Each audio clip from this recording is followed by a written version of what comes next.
Okay, so we're gonna leave the directing to the more talented Franco brother.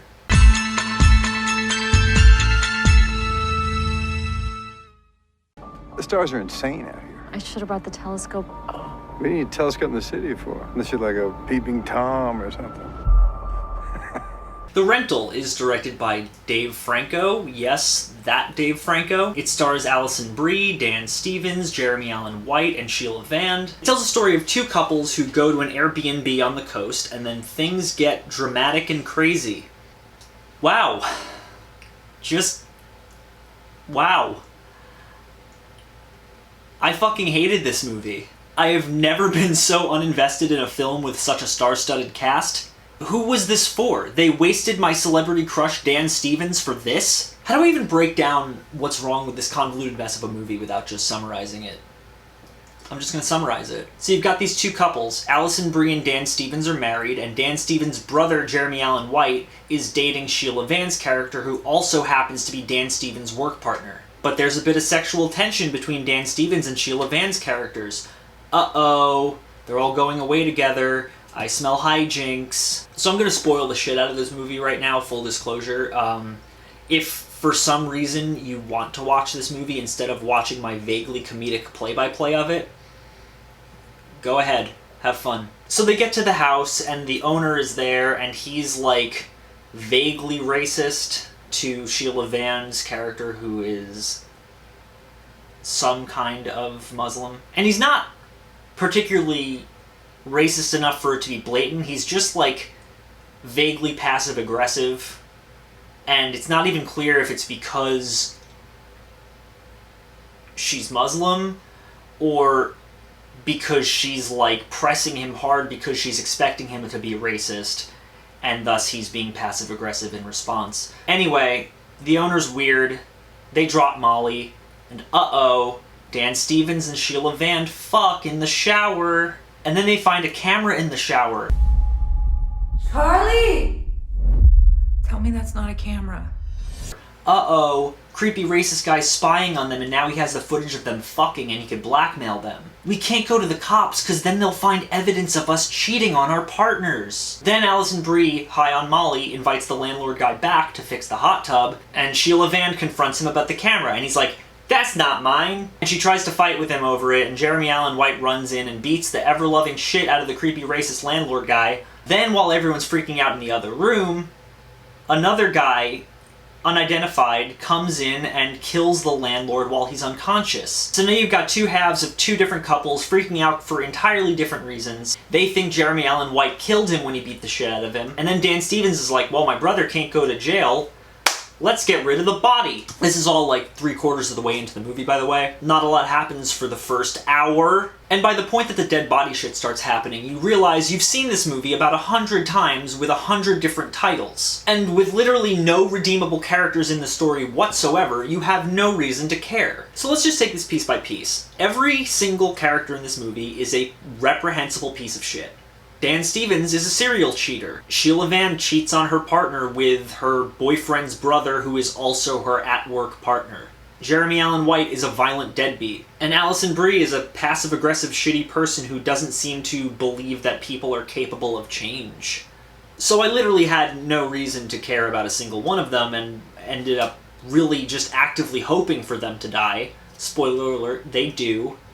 Especially Sheila Vand, who dies in the funniest way possible by accidentally running over a cliff. Let's talk about the homeowner. Why was he racist? What was the point of that? Because it feels like a lazy attempt to give us a reason to distrust him. Like someone along the writing process went, this guy is too trustworthy, how do we make people not like him? And then someone else went, make him a racist. Everyone hates racists nowadays. It doesn't inform anything about the character. In fact, it doesn't even add anything to the plot. It just functions as a really lazy red herring so that when the landlord eventually does get murdered, you can go, oh, wait, who's doing the creepy things? And he mentions his brother a lot being the other homeowner, so you go, oh shit, it's the brother doing this. And then, no, it's not. It's just some random dude who wears an old man mask and kills people with a hammer. We never see his face. We never find out anything about him. We don't know what his deal is, why he's there, how he managed to even rent the house to install cameras. Honestly, this movie feels a lot like The Open House, another movie that I fucking hated. And seriously, this movie could function as a sequel to that movie for all I know. I think the killer has the same MO and continues to be unrevealed. So, in my mind, this is just The Open House 2. Or maybe it's just an extremely generic movie with extremely unlikable characters that feels like every other movie with the exact same plot as this one. I'm being a little too mean, but also not really. This movie does have, like, a few decent things going for it. For one, the location is gorgeous. There's some halfway decent cinematography, especially with the foggy climax in the woods. But I honestly think that half the reason this movie is pretty to look at is because the location itself is pretty to look at. You could shoot the film off a tripod with image stabilization off, and it would still be pretty. A few noteworthy moments of cinematography don't make up for that. The acting's also pretty great. They all behave the way human beings would. Really shitty human beings, but they feel like real, extremely flawed people. Dan Stevens and Sheila Vand especially, they do a great job here. But again, they're all terrible people, so good acting doesn't really help when you can't care about any of the characters you're watching because they're all awful. It's got a cool poster. It's got a cute dog.